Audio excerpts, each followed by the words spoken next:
Okay, so let me welcome everybody who has already come online, but others will naturally hear this or see this later. To continue from the last time, as I had mentioned with a quotation from Michelangelo, that he saw an angel in the stone and chiseled until he released the angel. This is really the chiseling we need to do about the kleshas. Kleshas are, let me simply remind you again, these are the impediments that stand in our way. And what is the aim? As Patanjali's Yoga Sutra mentioned, this is the second sutra in the second chapter. Let me quickly remind you. The aim of yoga or practice of yoga, he says, is to cultivate Samadhi and to work towards diminishing the kleshas, meaning diminishing what stands in the way. So then we now look at the screen where I have continued with the second chapter. I'll largely stay with the second chapter, and it's the 10th sutra in the second chapter. These subtle kleshas can be overcome by reversing the natural flow and returning to the source. It is very important for us to understand that all spiritual practice is in a direction contrary to our usual tendencies, and which is also what this sutra is saying. The reason for that is very simple, or if you like, metaphysically fairly straightforward, that the whole manifested universe requires that the forces of nature work towards more and more manifestation. If one uses more or less the Indian way of looking at it, where we speak not in terms of higher and higher levels, but we tend to speak in terms of deeper and deeper levels, because of the fundamental assumption that the very highest energy or highest being, God, resides in our deepest. So it's very strong attitude in India. This is why you would see practically all spiritually oriented diagrams from India, thankas in Buddhism or Hinduism or anywhere. They would be concentric circles or concentric triangles or right angles. So using that metaphor, the way one would say is that the general forces of nature are centrifugal. They are moving away from the center, outward. Whereas spiritual practice makes us to connect with those forces which are centripetal, meaning moving towards the center. So in that sense, it is exactly the reversal of that direction. Let me, while I'm continuing with this, actually move to the very next slide as well, where I use these two words. Pratiprasava is the word that Patanjali actually uses in this sutra that I just quoted, and literally it means counter flow. That our mind has a natural tendency to be oriented outward. There is nothing wrong about this. One needs to understand that that is the way the manifested universe actually works. There is another way of looking at it, or this is a very classical way of putting it, that we have two natures. Sometimes they're simply called higher nature and lower nature. St. Paul, for example, refers to them as spiritual nature and carnal nature. Often other images get used, such as angelic nature and demonic nature. This is an expression in the Bhagavad Gita. Or other expressions such as angelic nature and animal nature. What is being suggested simply that we have both of these natures. Another way of saying that we are children of both heaven and earth. And the important thing is to actually honor both of these parents, but in the right order, so that we take care of the earth, care of things in time, with the consideration of eternity, in the light of heaven, if you like. So the whole practice of yoga is not meant to forget about our concern for the earth. Although I should keep reminding you that in India, as in many other traditions, there is a very ascetic streak which basically moves away from any concern for the earth, that this is all Maya or illusion. This is not really to be taken seriously. We should all move towards the spirit. And really every religion is always very eager to somehow get to heaven, forgetting that we are in this body, in this incarnation, for some purpose. It is not pointless to be in the body. I will return to this point again. Body is absolutely necessary, even though the suggestion is again and again that this body needs to serve something else, to serve the spirit. So, coming back to the sutra here, Pratiprasav is the Sanskrit way of saying counterflow. I occasionally end up giving these Sanskrit words because every translation is a sort of a transcreation. And depending very much on the general philosophical attitude of the person who is translating, for example, I earlier gave this example of Abhinivesh. Some people who seem somehow finding their life so miserable would end up translating this, which is a very common translation. You can look up in many Yoga Sutra books, as if this means wish to continue living, as if there is something wrong with this. Literally, it simply means wish for continuation of whatever the state is. Similarly, other words. So I end up using a few of these Sanskrit words to draw your attention. Actually, anybody can learn. Maximum you need to learn about 20 words, probably no more than that. And my partner occasionally reminds me that even a chimpanzee apparently can learn 40 words, so it's not so difficult for us. So, coming back to this word, Pratiprasav literally means the counterflow. And the suggestion there is very much that there are naturally outward tendencies or centrifugal tendencies which need to be overcome. That does not mean that we need to withdraw from the world or to forget about the planet or forget about our body. None of this is suggested, although that streak exists. Continuing with the next sutra here.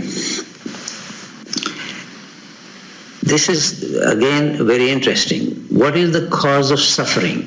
That suffering exists can hardly be denied. In fact, this is the very first noble truth of the Buddha, that there is suffering. Then there are different people put what is the cause of that suffering in a slightly different way.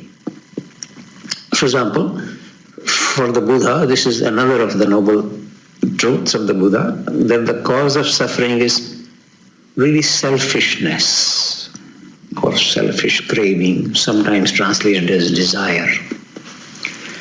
For Krishnamurti, the cause of suffering seems to be thought, that is what leads to suffering. But for Patanjali, it's rather interesting to look at this sutra. The cause of suffering is the misidentification of the seer with the seen. What is easily seen, if we look at ourselves, is our own body. And to imagine that that's what I am, that is a misidentification of the seer with the seen. And this again, if you recall, previous occasion I had shown some of these slides, that what is avidya, what is ignorance, to take the transient for the eternal was one of the ways. So if we misidentify what the seer is, and that is basically the seen, then that is the cause of suffering, according to Patanjali, which is a little different way of saying from other people. And if you now recall, I'm slightly stepping back. We showed this slide last time. What is asmita? That is exactly the misidentification of the power of seeing with what is seen.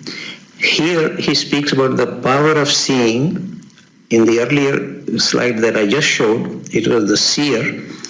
But recall again, the chief characteristic of the seer is the power of seeing. In fact, here is the other sutra which says exactly what I just finished saying. Namely, the seer is only the power of pure seeing.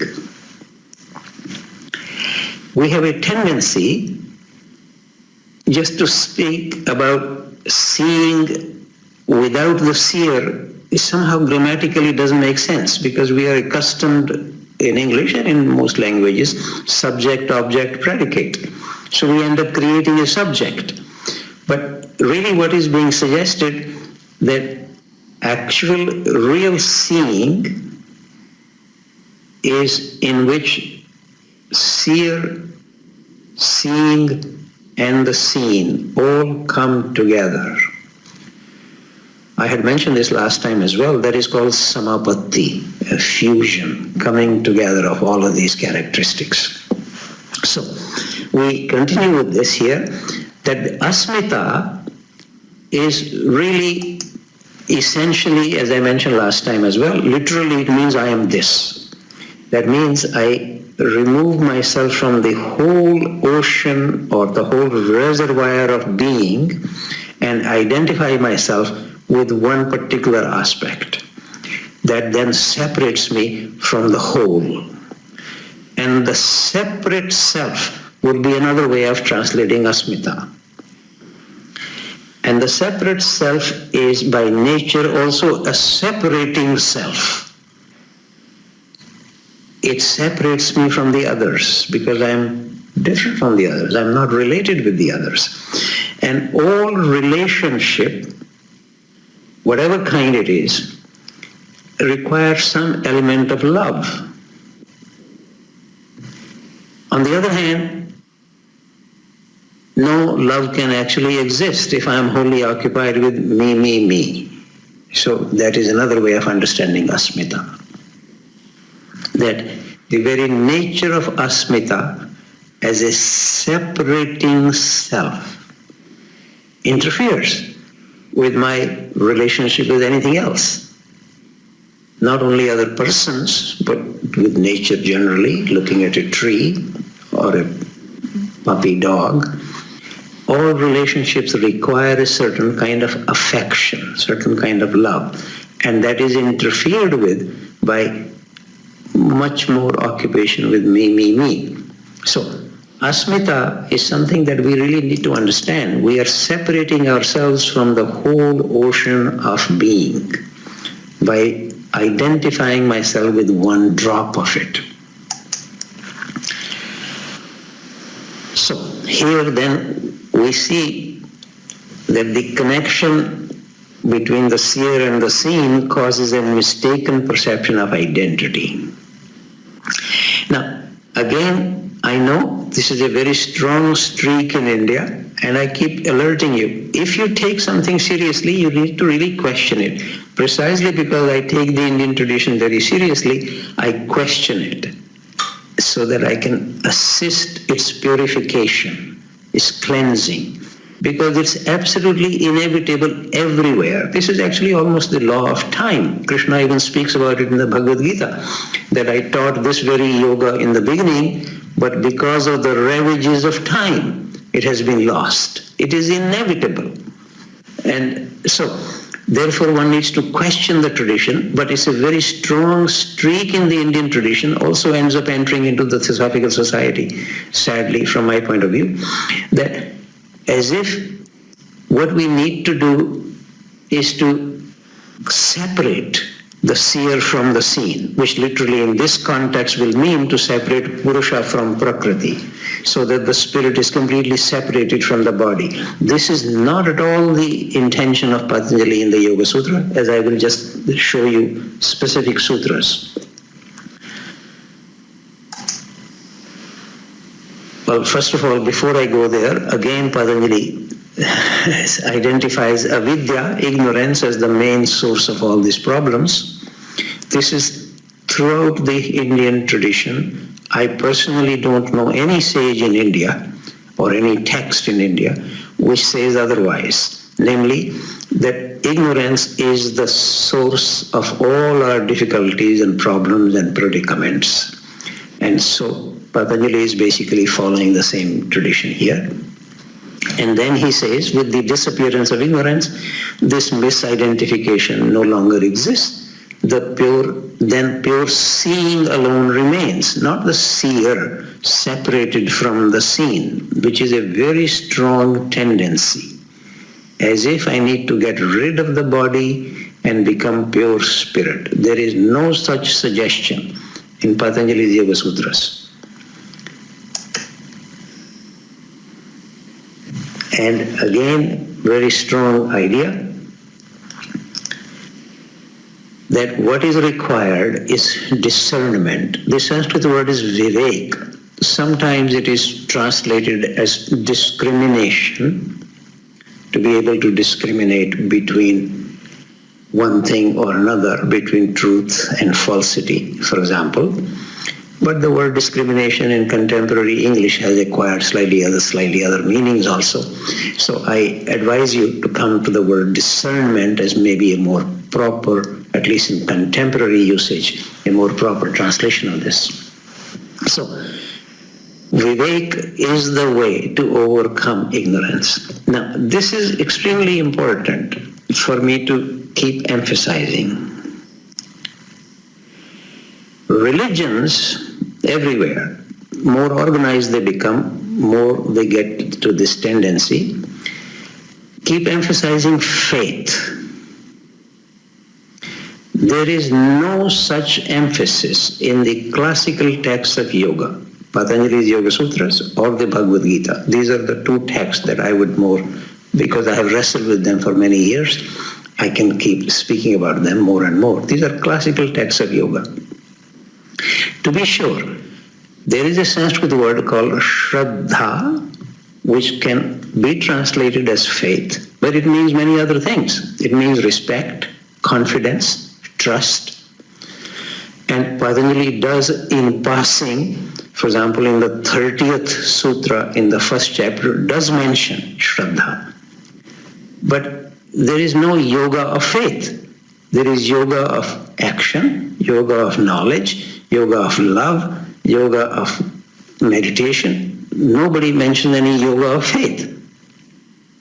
Faith is generally something that interferes with search. Now, we don't need to be against faith. As I even said last time as well, we don't need to be against anything. There is a kind of faith which can actually help search or research. As an example, all the great scientists, or even minor ones, have a faith that there is order in the universe. Now, this can't be proved,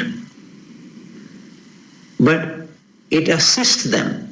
Furthermore, the additional faith is that their research will help reveal that order. So that faith is very helpful in assisting research. But most religions talk about faith that does not assist spiritual search. So we need to be very careful about this. Yoga is not a religion. It is a discipline, a practice for transformation. It's the science par excellence of transformation. And there, vivek or discernment or knowledge, jnana, we'll come back to that later on also, are the important features.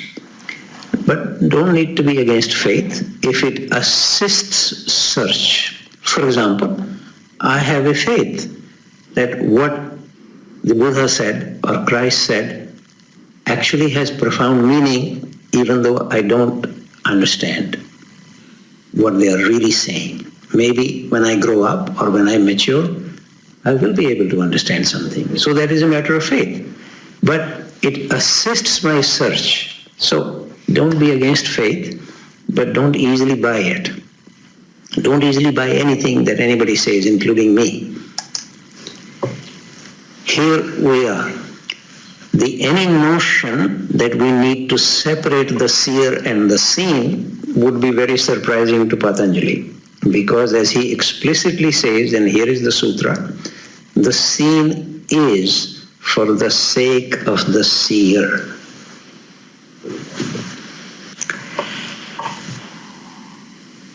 Perhaps just to put other words here would be helpful. The body is for the sake of the spirit. Prakriti is for the sake of Purusha. That does not mean they need to be separated. In India, it is said that even the devas or the gods or the angels will have to be born in a human body to make further spiritual progress. So why do we have a body? Just purely accidentally? Any serious teaching, including the Yoga Sutras, will tell you that the body is necessary. In fact, I quoted this last time from Ishwar Krishna, who is the author of Sankhya Karika, which is more or less the sort of sisterly discipline of yoga. Sankhya and yoga are commonly coupled together in the Bhagavad Gita also very much. And there he explicitly says that Purusha without Prakriti is lame, and Prakriti without Purusha is blind. They need to come together. Why should I be born in this body if it is completely pointless? The whole spiritual domain everywhere would say that the spirit for its own purposes needs a body. That's why it comes into my body. So if the body does not serve the spirit, then it's not doing anything useful from the spirit point of view. So it's not that the body is unnecessary or the seen in this particular expression of Patanjali. No, both the seen and the seer are required. The body is necessary, but not the most important thing. It needs to be finding its proper place with respect to the spirit. I should also here, perhaps a little bit going back here, the suggestion about the power of seeing, this can hardly be overemphasized. The whole project of a spiritual discipline is to be able to assist us to see more and more subtly. Just to remind you, this is a remark of St. Paul. Eyes of the flesh see the things of the flesh. Eyes of the spirit, the things of the spirit. So we need to develop slightly different eyes. Eyes of the flesh can be extended enormously with all kinds of fancy telescopes and microscopes, but they still remain eyes of the flesh. You cannot see an angel with those instruments. Do we dismiss Christ or Moses or the Buddha who could see angels? They have different eyes. There is only one of the very few remarks of Christ which you can find in all the canonical Gospels and also in Prophet Isaiah, also in one letter of St. Paul. And that remark is, you have eyes but you do not see. You have ears but you do not hear. The whole program of any spiritual discipline, including yoga, is to be able to assist us to open our subtler or spiritual eyes so we can see what we do not ordinarily see.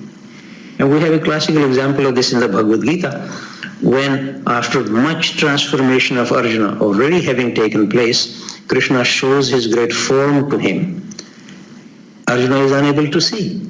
So Krishna actually says to him, you cannot see me with your ordinary eyes. Therefore I will give you divine eyes. The Sanskrit expression is Divya Chakshu. Devik eyes or divine eyes. So it's very important to understand this, that what is at issue here is cleansing of perceptions. And we have a lovely remark of William Blake. When the doors of perception are cleansed, everything is seen as it is, infinite. This is very important. Cleansing of the perception actually enhances the mystery. One realizes that everything is wonderful and cannot be captured. We have an ancient Upanishad says, unless it is wonderful, wonderful, wonderful, it cannot be holy. It is actually the mark of any serious spiritual experience that it surprises the experiencer. Otherwise, the mind is always projecting something or the other. Sooner or later, it manages to see it in its own way. So, this remark of William Blake is useful to think about, that when the eyes are cleansed or the perception is cleansed, one sees everything as it is, infinite. More and more a state of unknowing, not of ignorance. But one is open to whatever may come, and it becomes grander and grander, more and more mysterious. So, the scene, which is, we could say, Prakriti or the body, is for the sake of the seer, Purusha or the spirit. And here we have another emphasis on Jnana and Vivek. Jnana, just to translate this, would be knowledge. Gnosis is the Greek cognate of the word jnana. And here we can see, again, very much emphasis on serious, subtle knowing and discernment. That is the emphasis of any serious spiritual teaching. Then one can think of love. Otherwise, unless there is some appropriate action and knowledge, to think of love simply becomes sentimental. Which is why, just to quickly to remind you, for the first 6 chapters in the Bhagavad Gita, Krishna does not even once mention the yoga of love or bhakti yoga. He simply speaks about karma yoga and jnana yoga. Yoga of action and yoga of knowledge. Not ordinary knowledge, sacred knowledge or subtle knowledge, as in the word gnosis. So, avidya, as we earlier said here, is just the contrary of vidya or of jnana or viveka. And that is, of course, really the, if you like, outcome of the power of apasmara, the demon of forgetfulness. The very fact that I forget what I am in fact is the source of avidya. Then Patanjali very much speaks about other limbs of yoga, which is another reason, by the way, why yoga is sometimes called, or Patanjali's yoga is called Ashtanga yoga. Ashtanga literally means 8 limbs. So these are the 8 limbs of yoga that he mentions, which is another good reason to remember that yoga is not simply standing on one leg or in a Nataraj position or in a lotus position or some other position. That is very preliminary, elementary yoga. One doesn't need to be against it. The body is necessary and it needs to be in good shape. I will come back to this in a moment here, but let me first of all remind you here, there are 8 limbs. And I have them here both in Sanskrit words and more or less English translation. Yam, niyam. These are two ways of saying something that one should not do, sort of do and not do. So yam and niyam. Yam is something that one should restrain from. Niyam is something that one should try to practice. Then asana, alignment, is the translation that I have given here, sometimes translated as posture. I'll come back to this in a moment. Pranayama, regulation of breath. Pratyahar, which is withdrawal of the senses. Dharana, which will be more or less concentration. Dhyana is generally translated as meditation. And Samadhi, which is really free attention, free of me, me, me. This is what I earlier had quoted. Again, I will come back to this. This is the third sutra in the third chapter. Patanjali describes Samadhi as Swarupa Shunya, free of the self. Very interesting remark of Krishnamurti. As long as I am, love is not. Not an easy thing to realize. I am, of course, there. One needs to exist. But am I the center? As long as it is occupied with me, me, me, there can be no love. And it is the freedom from the self. That is what Samadhi is. And that is the aim of yoga, as I have said several times already. Let's quickly look at the yamas and the niyamas. The first yama, the Sanskrit word may be useful here. Most people know this. You can even find this in standard English dictionaries these days, is the word ahimsa, which is almost always translated as non-violence. And here I am giving this translation as non-violation. Now, obviously, given our limited time, I cannot really speak about all of these things in any detail, but I might choose one or two things here. Otherwise, I'll have to refer you to my book on the Yoga Sutras. But ahimsa, especially with the influence of Mahatma Gandhi, somehow got very much associated with physical non-harming, which is very strange.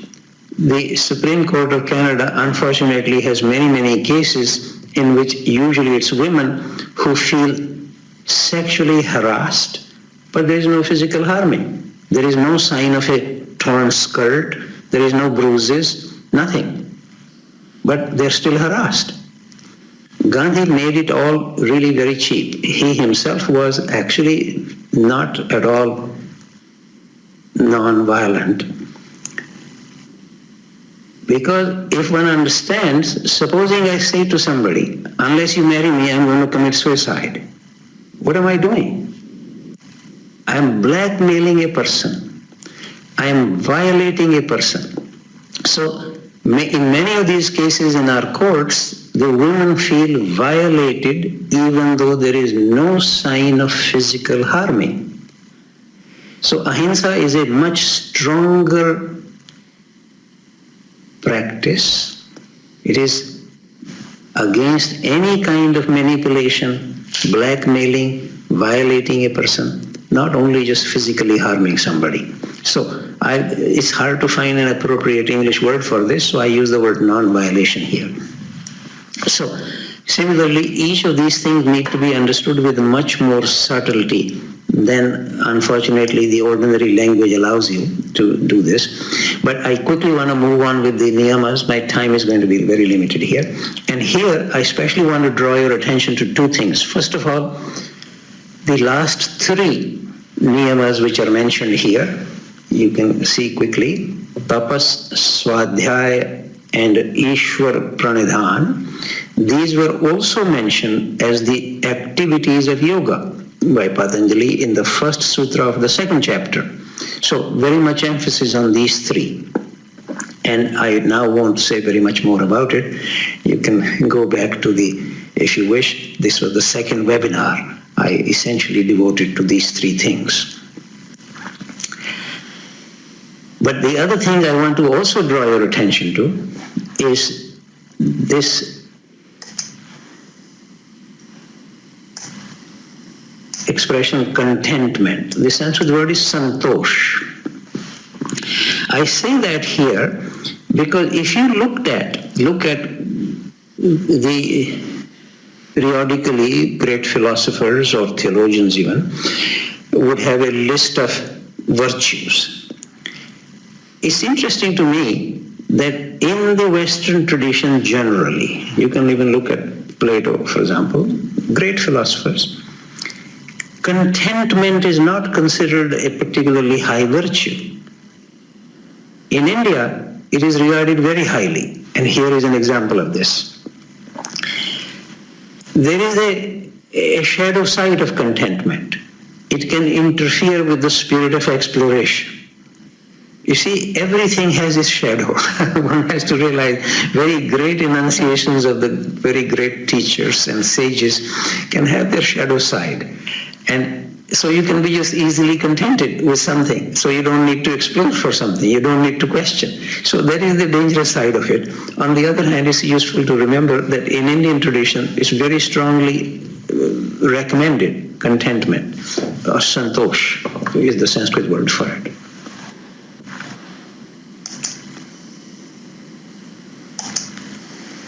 Now, asana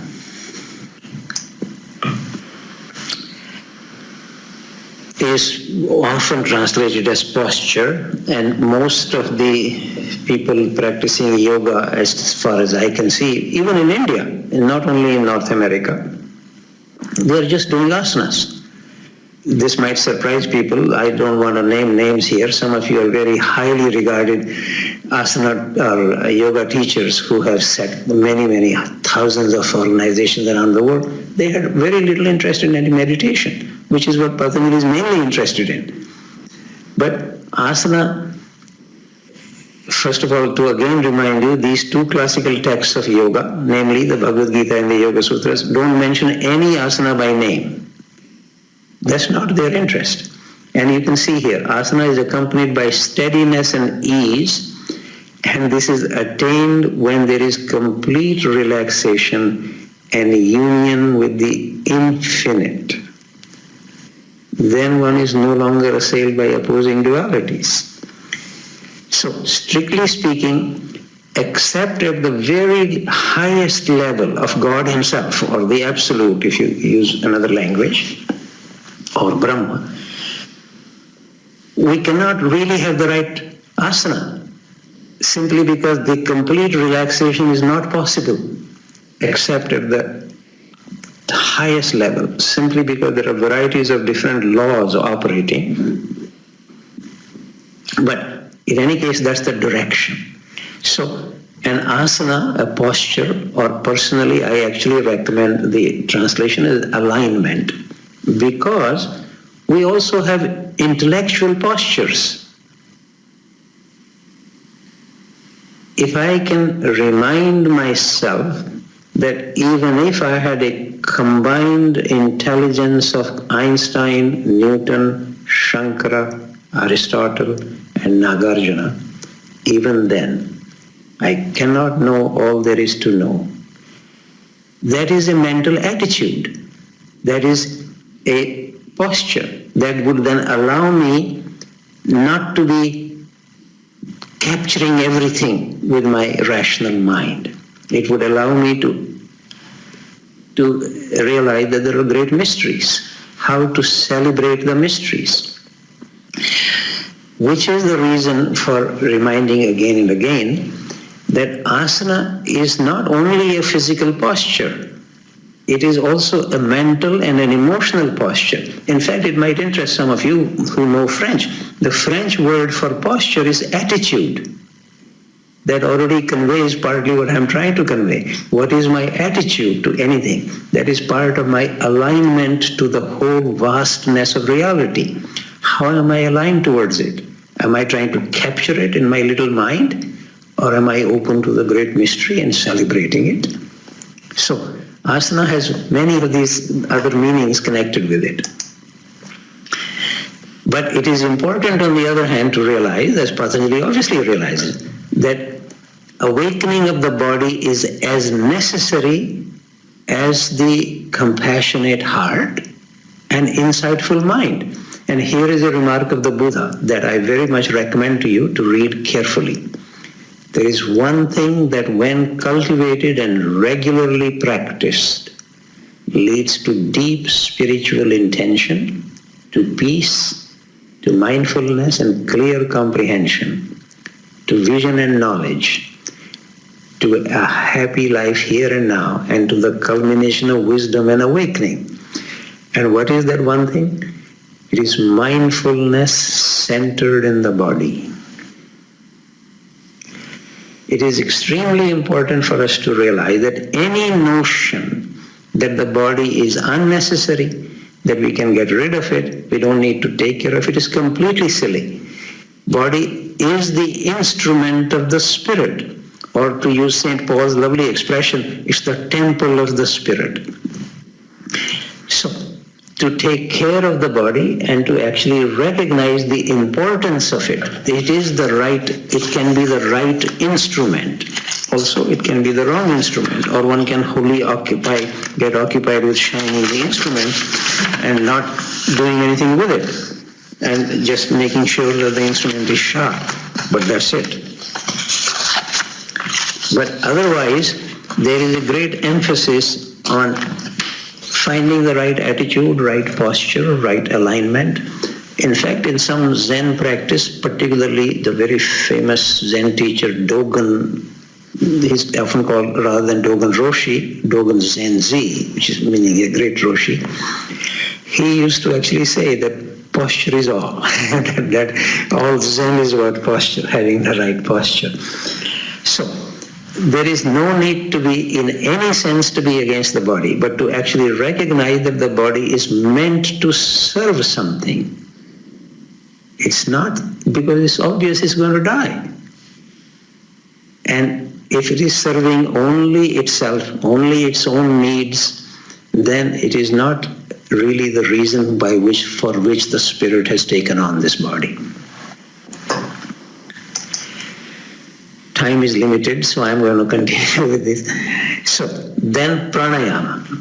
Now, pranayama is not so much a control of breath as it is occasionally translated. It is really more to do with the regulation of breath.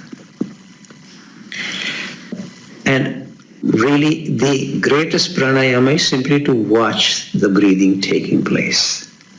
And as I have already said earlier, whatever I pay attention to inevitably changes in its quality and in its relationship with me. I am breathing just like you all the time. In general, I am not aware of my breathing.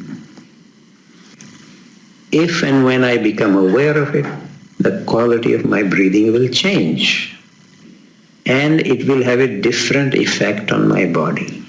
That is absolutely the most significant pranayama. But then, of course, one can also watch when one stops breathing or how long one holds this and that. All kinds of variations can be made on it.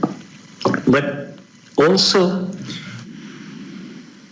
the word breath in contemporary English does not quite convey the kind of depth that the Chinese word chi or the Sanskrit word prana still more or less manages to convey. Which is to say that it is actually the connecting link between all levels of reality. It is not just ordinary air that we are talking about.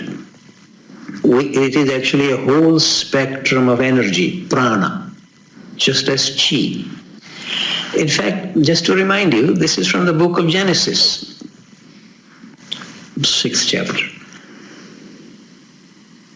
God created human beings from the earth. Sometimes it is said from the dust, different translation. Created them from the earth, and then he breathed his own breath into them to make them alive. The very fact that we are alive means we have a breath of God into us. And this is how we recognize when a baby is born that the baby is going to live, when he or she begins to breathe. And when a person stops breathing, that's the end. This may not be the technical definition of death, but for any other purposes, this is the fundamental reality. The fact that breathing is taking place means that one is alive. And as I just quoted from the Bible, book of Genesis, it is an indication that one is alive because there is a connecting link between right from God to the earth, to the matter, to the body. And therefore the whole question of pranayama needs to be taken much more seriously, and we need to understand, and it's essentially regulation of breathing. Actually, the oldest Upanishad, Brihadaranyaka Upanishad, actually says prana vai Brahma. Prana is Brahma, which is the highest reality. It's the label for the very highest reality. There is also a little story in Chandogya Upanishad which might amuse you. You know, the various organs in the body are beginning to argue with each other who is more important. So the eyes say, oh well, if I go away, then you won't be able to see anything. So the ears say, oh, you can't really hear anything, etc., etc. So the prana says to them, okay, you decide, I'm going away. Then they all say to him, please don't go. For the obvious reason that prana is, without prana, neither the eye nor the ear or anything else will work. So, prana vai Brahma is the expression in Sanskrit from one of the Upanishads, which means prana is Brahma. Okay, the next limb of yoga is pratyahar, which is the withdrawal of the senses.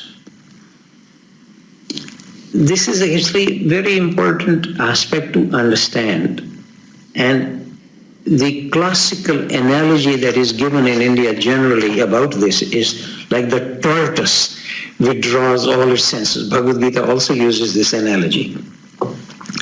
The important thing here to see is this.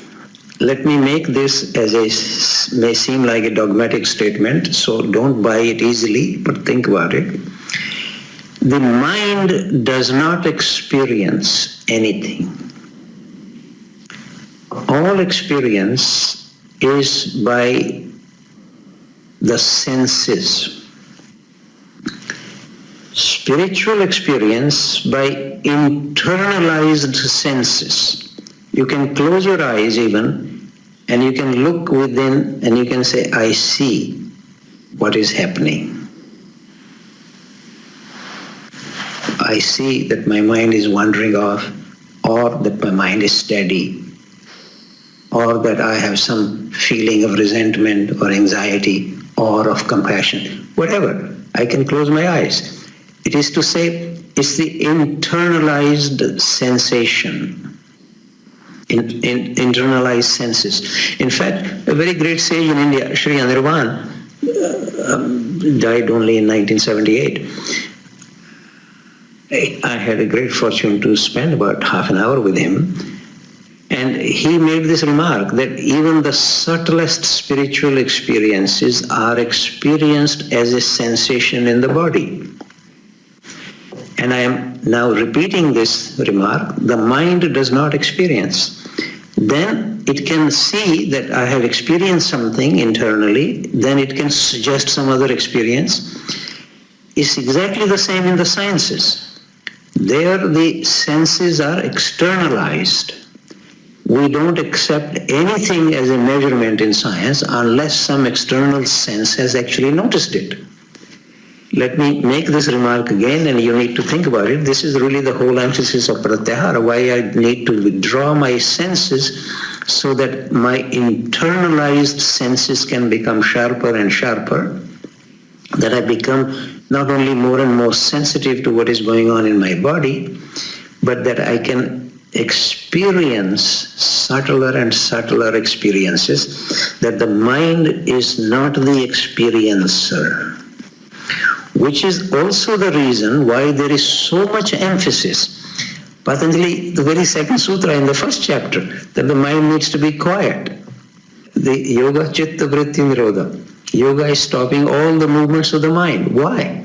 So that the mind is not interfering with the experiencing by the internalized senses. This is actually, I know, I'm of course speaking about the Yoga Sutras, and which is a great emphasis there. All the great mystics in the world would emphasize this, but it might also interest you to know. Here I'm going to quote to you, this is Psalm 46. Be still and know that I am. Sometimes they add, I am God. That is just added just to make it a sentence. But simply, that's all it says. And then Exodus, this is chapter 14, the Lord will fight for you. You need only be still. We don't actually realize the importance and the significance of the still mind. Perception of a still mind, according to all the great spiritual teachers, is the only perception worth bothering about. Otherwise, the mind has this knowledge, that knowledge. We don't need to be against any of that. But as I have earlier quoted from Patanjali himself, that the kind of knowledge, we may still use the word knowledge because we don't have other words in English, that the kind of knowledge which is obtained in the still mind is of a very different quality. It is not what we ordinarily would regard scientific or philosophical or scriptural knowledge. Okay, let me continue. Then we have, by the way, Patanjali says that these previous 5 limbs of yoga that he has described so far are relative to the remaining 3 external limbs. Now we are speaking slightly more internally. Dharana is holding the mind in one place. I am still there, but I focus my mind. It's like bringing a flashlight into a dark room. It doesn't show me the connection between various things, but I can look at one thing sharply. Dhyana, on the other hand, earlier Patanjali had also described this, that there is, I am still there, but the object is there more and more. And it is, he says, the uninterrupted flow of awareness towards the object of attention. Often this word gets translated as meditation. I should quickly mention here as a historical remark, when Buddhism went to China, Dhyan was not translated, but was just pronounced in a Chinese way as Chan. And then when from China Buddhism went to Korea, it was pronounced as Son. And when it went to Japan, from Korea, it was pronounced as Zen. Zen is the Japanese pronunciation of the Korean pronunciation of the Chinese pronunciation of Dhyana. Might interest you to know this as a historical remark. So, Dharana and Dhyana are 2 different kinds of attention, if you like, in which it's a question of how much is being contributed by the observer and how much is being contributed by what is being observed, or the seer and the seen.